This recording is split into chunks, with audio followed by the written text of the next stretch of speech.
امام شهیدمون لبیک بگوییم، به امام شهیدمون که آنچه او به ما آموخت تا پای جان در رأس دستور کارمون قرار میدهیم.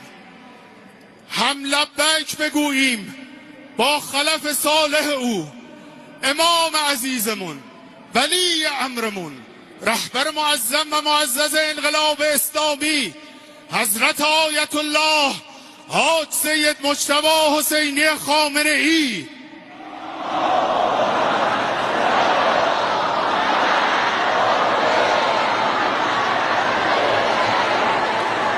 و حالا برای بیعت هر کی پرچم ایران دستش پرچم بیاره بالا، هر کی پرچم‌های خونخواهی سرخ دستش اونا رو بیار بالا، یه دست خالیتون هم بیارید بالا.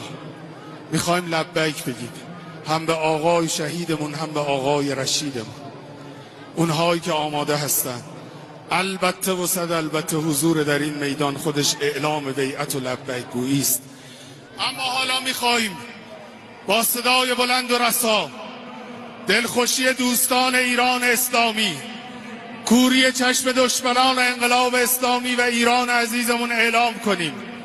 بشنوید، 4 ماه پیش عزمتون رو جذب کردید، با تمام قوا آمدید جمهوری اسلامی رو ساقط کنید، ایران رو تجزیه کنید.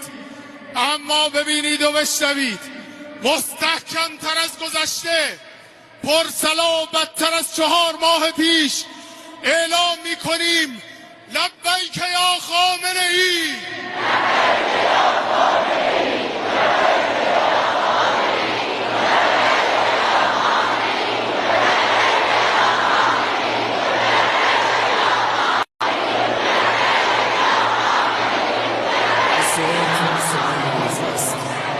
سوالتون سوال حماسه است، حس حالتون حس حال اشک ریختن.